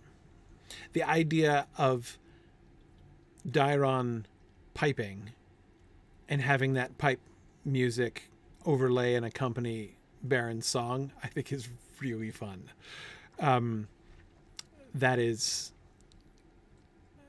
that kind of play between diegetic and adiegetic music in that moment is so interesting. And I just, not to mention the fact that it's a really wonderful kind of resolution to the Beren Daeron tension from earlier on, right? Daeron providing, even if unbeknownst to himself, right, the musical accompaniment for Beren's song is very cool. Because the fate of the world is driving this entire story. Yes. I love that. That was possibly my favorite moment in the entire outline, actually. And that it's the music of Daeron which calls the eagle. So the eagle comes while he's playing. Am I remembering that correctly? It attracts the eagle, yes. It attracts the eagle, yeah. So again, which should obviously make us remember Fingon rescuing Maedhros, right? And the eagle coming in response, like after the music. Eagles just like songs, all right? That's right. This is what you do. Yeah. Tell me more about how the eagle scene is going to play out. So he's piping. Is it Thorondor or is it somebody else? Is it like generic eagle or is it Thorondor? It can be Thorondor if we want it to be. It doesn't have to be, though. I feel like Thorondor is himself personally stationed around Thangorodrim itself. Yeah. So the main idea here is that we have the earlier scene with the music, and it's only in the second scene that the eagle's going to show up. So after he's met the dog, so he collects the dog as well.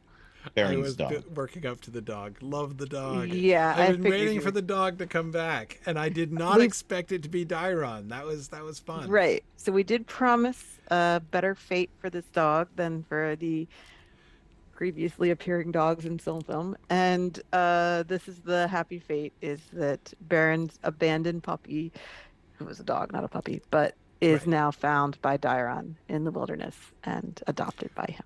So he adopts a stray dog who's in need of a home. Yeah, and which is so. I mean, I mean that again with the connection between Beren and Daeron's fates. Loved again the parallelism with them. Loved that as the parallel between Huon and the both of them are met with random, friendly, helpful canines in the wilderness. Right. Yeah. Right. So we're kind of trying to get as many different angles to these parallels as possible. Yeah. But the idea is the eagle only shows up after all that. So Daeron's been singing for a while. He's met a little dog friend. And then the eagle comes. So Daeron is telling a story, and he's telling this story. And the eagle is interested in the story. Like, that's what we want to get out of it, is that the eagle is real keen to hear more about Luthien. Right. From Daeron's voice, from Daeron's point of view. But we didn't want to make it so explicit as to have Daeron say, "Hey, eagle, this is an awesome person that you should definitely go help when she needs it." Yeah, you definitely want to be keeping an eye out. But at the same time, he is soliciting help from any angle. So if there's eagles around, he's going to tell the eagles how awesome Luthien is so that they can help her. Like, so it is his explicit goal. We just didn't want to have him ask, because I don't think you ask the eagles for these kinds of things. Right. Well, I mean, Gandalf does occasionally, but yeah, but that's Gandalf. Right. I don't think Daeron goes around asking eagles for favors. No, he's too smart for that. So that's the thing. He's just sharing Luthien's story in the hopes that it will be a persuasive argument. Mhm. Evan wants us to make sure. It wants to make sure that we know that he definitely had it in for this dog. He objected to the survival of said dog and hates all dogs. I think is what he's trying to tell us. Right. Is that he's a big anti-dog That's the person. impression that I'm getting. Yeah. So internet, definitely act accordingly. You're so terrible. The general idea of this being a eucatastrophic season required a eucatastrophic fate for this random dog Mhm. in a way that most Silmarillion stories do not. Most Silmarillion stories require that anyone who is like an innocent bystander meets a horrible fate if they're mentioned by name. Like, This is a story about escape, right? right, Yeah. but this one's different. And Yes. to make the whole season stand out, we needed random characters to have that kind of eucatastrophic ending. This So is a season we in which saved even the the dogs survive. Yeah. Right. Well, Yeah. one of them. Yeah. We are definitely killing who on this season. Well, yes. Yes. Like, so that's why this one has to have a different fate. Yes. But anyway, He will probably be dead by the end of next season, if only because of the passage of time. right. I mean, dogs only live so long unless they're Huan. But yeah. So, do we have a trajectory? Do we have a plan for, like, is like Daeron and his dog going to be like a whole spin-off series or what? Like, So obviously Tolkien just leaves Daeron in the wilderness forever after this. yeah. Yeah. And we've asked to not do that, maybe. Yeah. Yeah. But we at least want to give a nod to that ending. So this is pretty much the last we'll see of Daeron this season, is Daeron in the wilderness with his dog. Like, he might appear on screen once more after this, but it's Daeron in the wilderness with the dog on his own, and that's it. So we're not going to see Daeron rejoin the elves or go back to Doriath. He's not going to be like in the crowd at Luthien's wedding or something, because that would completely subtract out the story Tolkien was telling right. with Daeron's lost in the wilderness. Like, we have to have him lost in the wilderness for a time. So I think the goal And is he to could bring even him. be lost in the wilderness and never reemerge in the story of Beleriand. He could, and then that would be the story Tolkien told.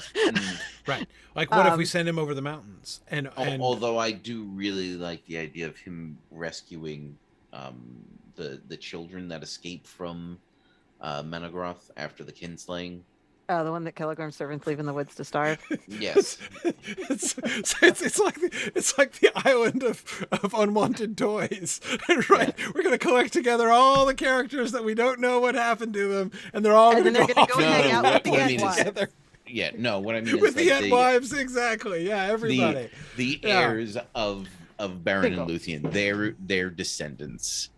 That the idea that he's still watching out for them. Love it. Love Is, it. Yeah, absolutely. think- Everybody whose Yeah. fate is unknown and in question, Daeron shows up and takes them away to the commune of like unknown character endings. Love it. Love it. It's Right. awesome. So Maglor will show up there, and then they'll go see the Ent wives. No problem. Yeah, exactly. But No, the general, this is, the general yeah. idea was that we're gonna have a story with Dior at some point. okay.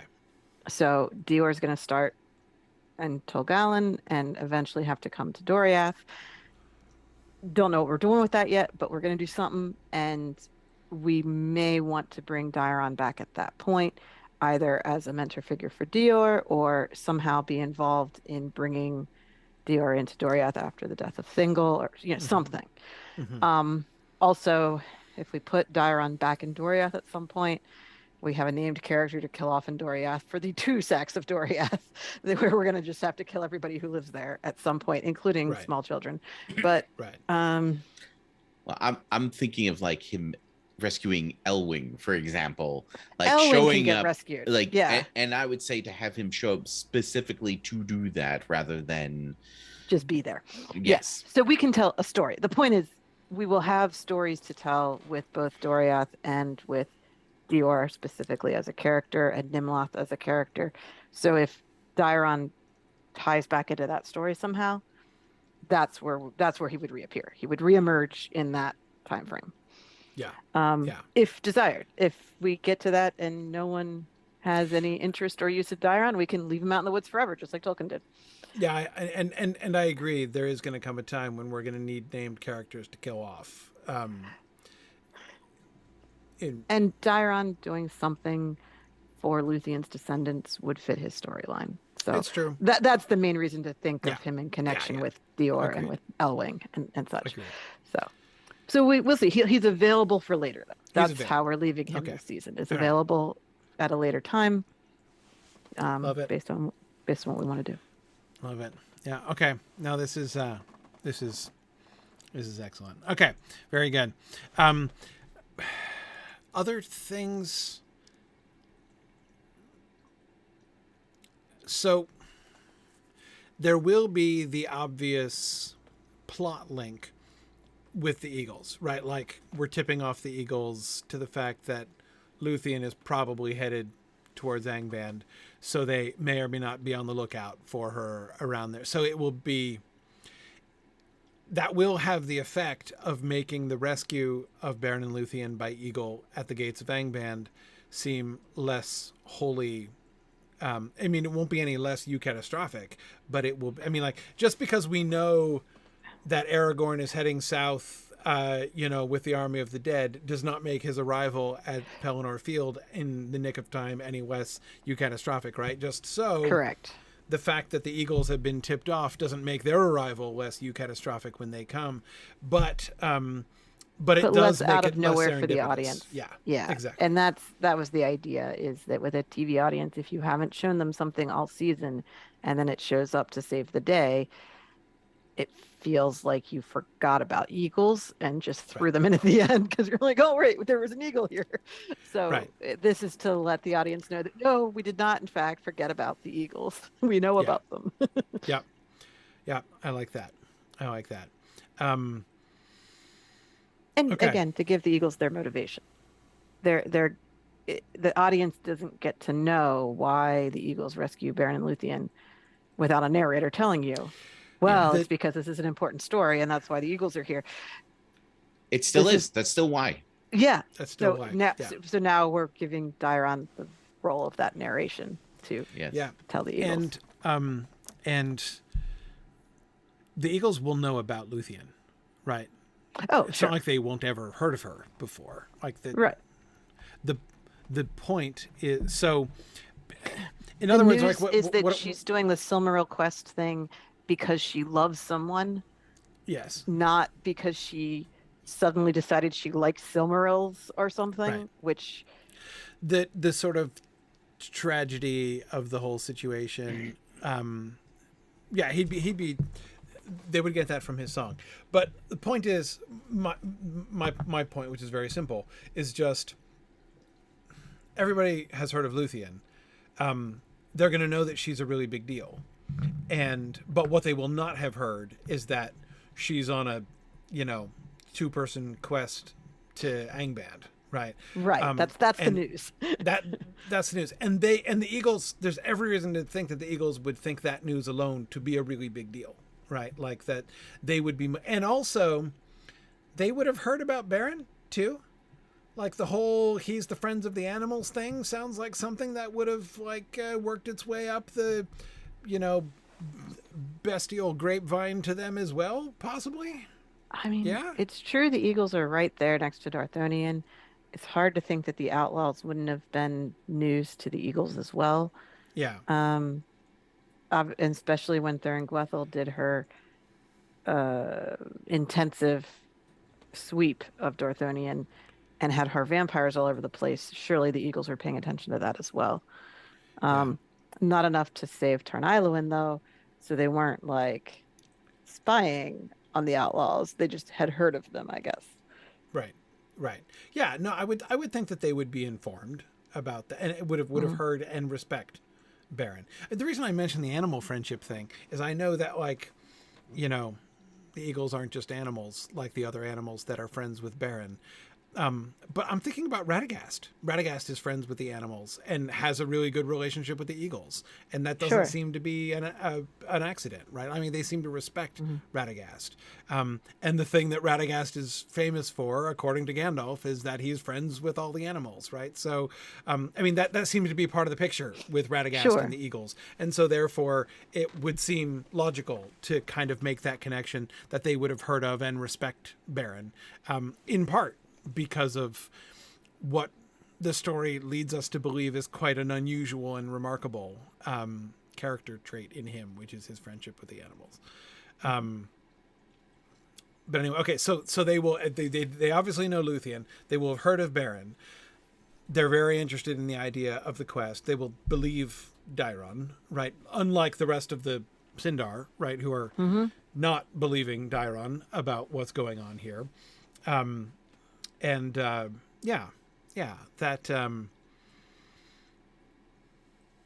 seems to work. That seems to kind of fit together. It seems like it might as well be Thorondor who comes down. I don't know. I mean, so I would prefer to not be, for the same reason that I didn't want the elves who met the Haladin initially on the east side of Doriath to be Beleg.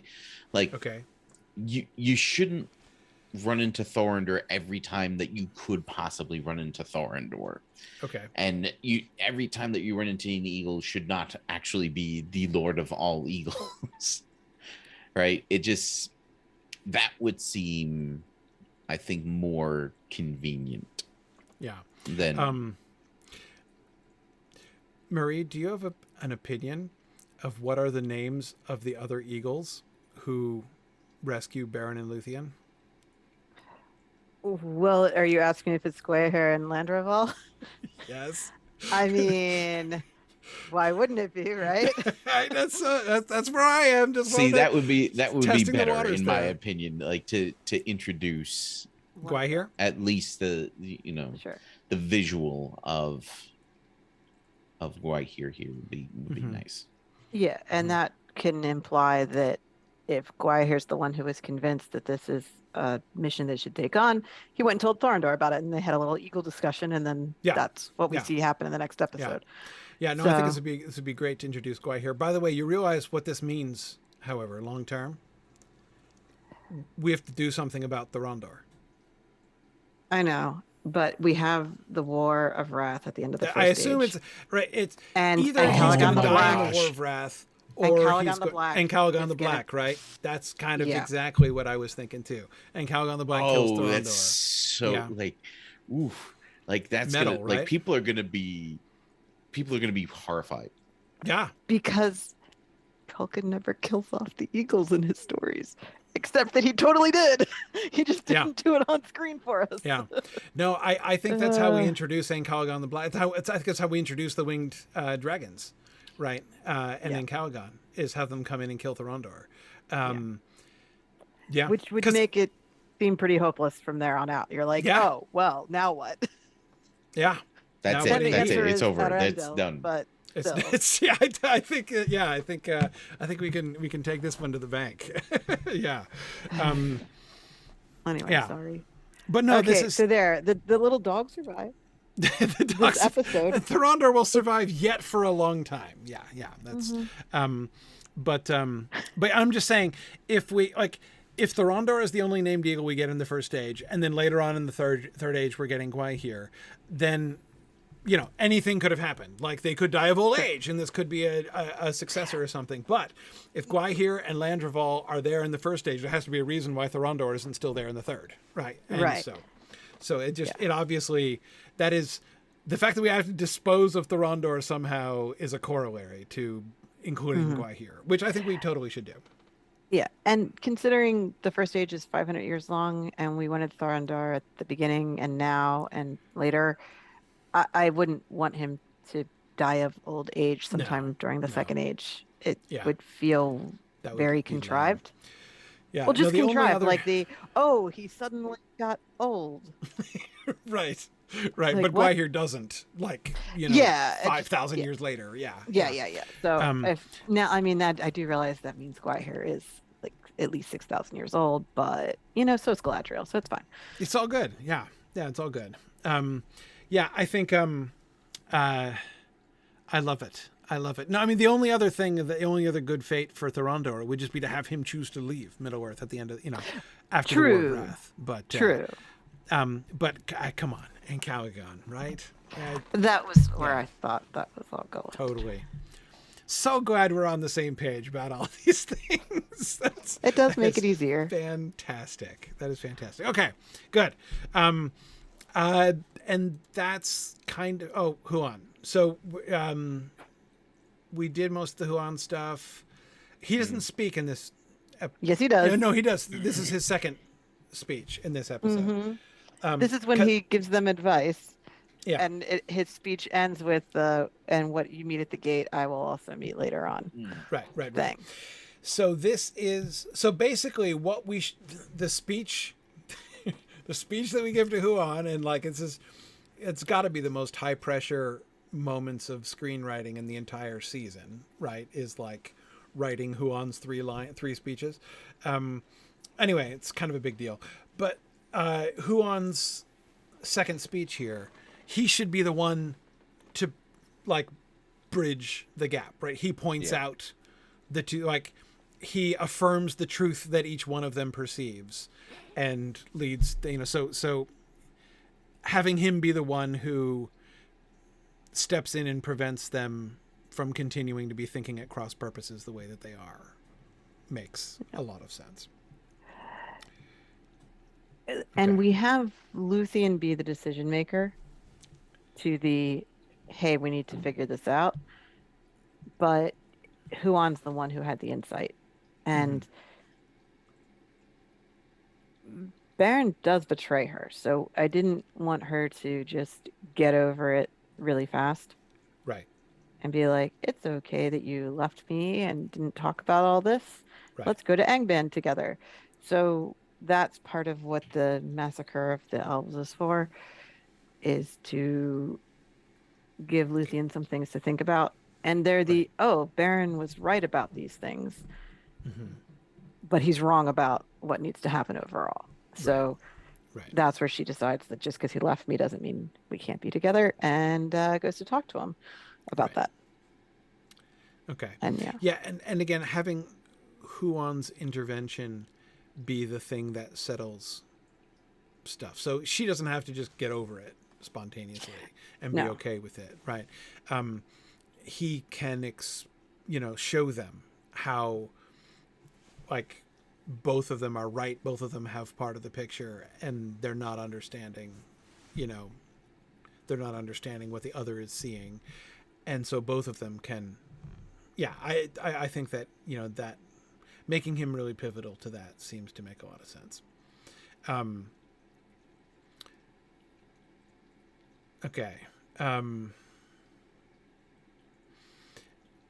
So what does he do? Why doesn't Huan go with them? It is not his fate to do so. Yeah. He knows better. And that's why the last thing he says is about, I'm going to meet what you meet at the gate. Like, I'm not actually bowing out of this, but I'm bowing out for now. Like, it's not my fate to go with you here. So have fun, kids. That's going to be hard to swallow. I know. The whole thing is tricky. Well, Beren's right. They're not going to get into Angband any easier because they're tougher or stronger. Right. And he could even affirm Beren explicitly in that and say, it might seem like my coming with you would help, would be a help, would increase your odds, but it won't. And it's not by force. Like if I and, an entire army came along with you, it wouldn't make it any likelier that you will succeed.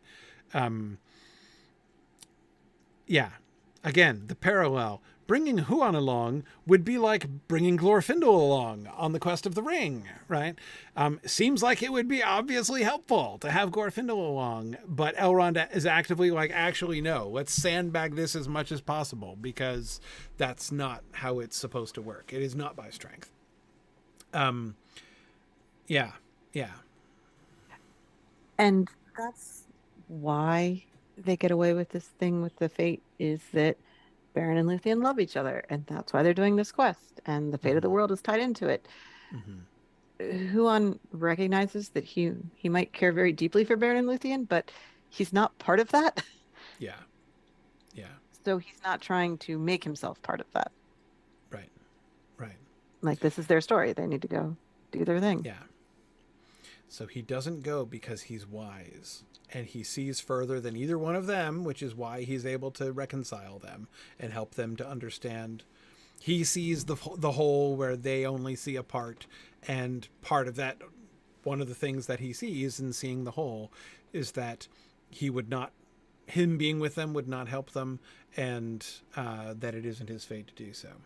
We just have to make that convincing and not sound too weird. But honestly, this kind of thing in Tolkien is always weird. People still, many are the readers who still find it weird that they don't bring Glorfindel with them on the Quest of the Ring. Like, I've answered that question many times over the years. So yeah, there is something. Glorfindel is not a mercenary service, just like the Eagles are not a taxi service. Right, it's true, but again, like.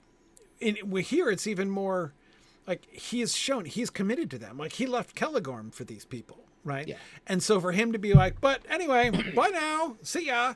You're probably going to die, but like you're going to what seems almost certain death, but I'm not going to help. I mean, that's yeah. It's hard for that to feel intuitive. I will only hurt your chances. Yes. Yeah. And even like if you think about that in a practical sense, it's actually even easy to understand that. Right, he's famous. Huan is famous. They know him the enemy knows him by sight. Yeah, there's right? There's no disguise that can. Yeah, can shield me from them. Exactly. I mean, if they show up on their own with their disguises, they might get in, right? If they show up with Huan, I mean, yeah, he's like the heavy cavalry. In fact, Morgoth sees through Luthien's disguise. Yes. And they only have one Drogluin skin. Yep. Yeah, that's really what this comes down to, is if they just had one more werewolf pelt. Insufficient quantity of werewolf pelts. They could have disguised Huan as a werewolf and snuck in with Huan. And then that dance scene in the throne room would have gone a little differently. Yes. There'd be a lot more carnage on the floor afterwards if Huan were there. Yes, exactly. No, I think it's good. I said that is going to be a challenging scene, but again, I think we have the framework for that. It's just, I think there's just no way around the fact that that's kind of tricky. So you're right, and I know people are disappointed when you don't put all the fun characters together. Like, it's like, yay, Huan is here. Yay, Beren and Luthien is here. All right, they should all go and do the thing. It's like, no, we'll do that. We'll do that in 2 more episodes. But yeah, I mean, you won't like it. The comparatively small amount of time that the 3 of them spend together is a sacrifice. It's hard, but that's the cruel reality. Okay, cool. Well, that is episode 9. Next time. So we have to, not in 2 weeks, because I'll be away in 2 weeks. I'll be at a convention in 2 weeks. But in 3 weeks, on March 30th, we will get together to discuss episode 10. We will get to Angband, the invasion of Angband and Luthien before Morgoth. Big episode next time. They're all big episodes from here, but we've got a big episode next time, so that's what we'll be talking about. You guys are doing the script discussion for the final episode next Friday, right? The 17th? Yes. Correct. Somebody may have flaked out last week. Nick, you don't have to call yourself out like that. It's all good. Plenty of time. Plenty of time. So the 17th, Friday the 17th at 8 p.m. is all good. Script discussion for episode 13. And then we'll discuss episode 10 on the 30th. All right. Very good. Thanks, everybody. As I say, I think this for, again, an episode in which very little occurs, right? This is an important episode, and I really like it. I think it's very elegantly handled, and a lot of the really difficult issues I think have been set up really beautifully here. So, and I appreciate all of the problems, and I can't wait for Caligan and Thorondor now. That is gonna be so awesome. We'll get to it in about a decade. Very good. Thanks, everybody. And we'll say, as always, thanks for listening and Godspeed.